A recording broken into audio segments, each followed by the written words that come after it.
Chapter 9. The purpose of this storm.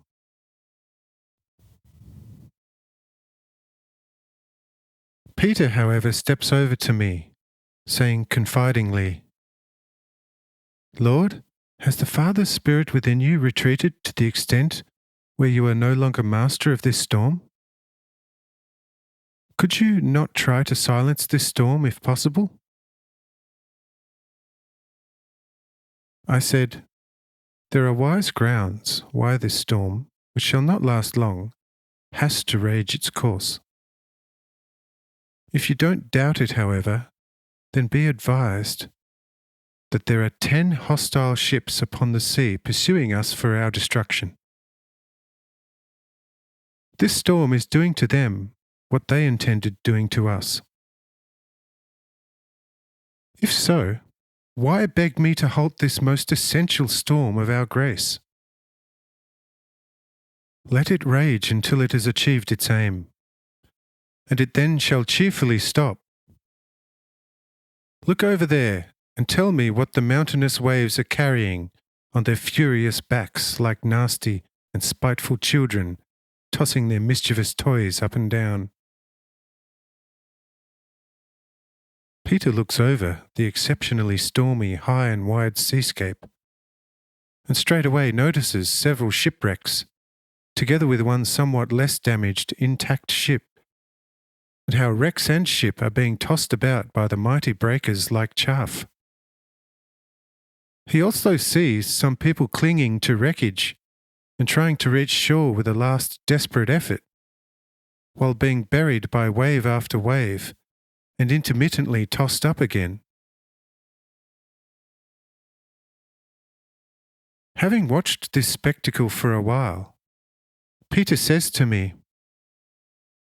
"Forgive me, Lord, for you know that I am still a sinful man and therefore burdening you with a basically stupid question. Now I am in the clear. The wicked Gessarian Pharisees went to get help from Jerusalem. Then ships with Roman centurions were fitted out to seize us over here. They had to move by sea, as it is not easy to get here to Kis, a city belonging to Kisjona, on foot. And they have received their well-earned reward for their trouble. These shall harm us no more, and judging by the course of the tide, the wrecked ships are being driven towards Sibara, where there are plenty of reefs which with this unprecedented storm rage are not likely to let anyone escape alive. Oh, this is highly appropriate, that this evil, adulterous brood for once received this judgment. This episode may appropriately have robbed the Pharisees of the guts to take up arms against you again." I said, "Satan can take it on the chin 1,000 times 1,000.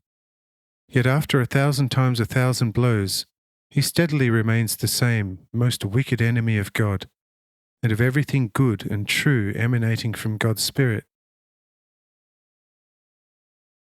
Those floating dead upon the sea shall indeed harm us no more, but others shall take their place and force us to retreat to cities of the Greeks. And not many weeks shall pass until then." Says Peter, "Lord, surely we shall be left alone during our stay here." I said, "That indeed, but other men and nations of the earth have need of the gospel as you do, and they are created by the same Father who created you. To these we must go in spite of all persecutions still awaiting us, bringing them the good news from the heavens. They shall indeed persecute us as well, but by and by shall be converted and join our pen as lambs. We are good, yet the world is evil. Therefore we can expect nothing good of it, save an occasional sweet strawberry among the weeds. But see, the storm has abated, and for this time all danger has passed. To Baram, Friend, the storm has settled down, and midday has passed with the storm, and therefore we shall partake of lunch to make us sufficiently strong for the afternoon work.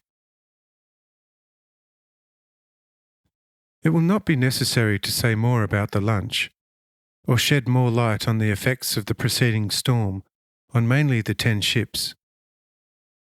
It suffices to know that of the 1,000 men aboard the ships, only 5 escaped with their lives, the others becoming prey to the sea.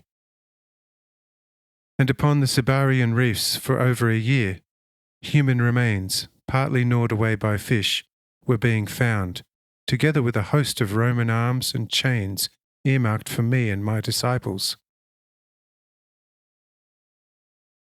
It will hardly be necessary to relate the chastening effect such a storm had upon the Pharisees as well as the Romans, especially at Capernaum in Nazareth, and I and those with me were left in peace for some weeks.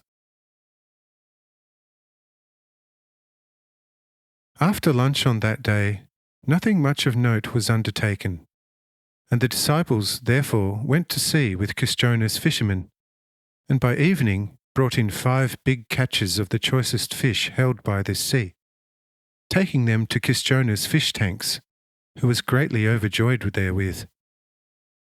And about 100 of them had at once to be most superbly prepared, with all kinds of spices and herbs. And so the day came to an end, with a rest taken after supper, which had become most essential for all.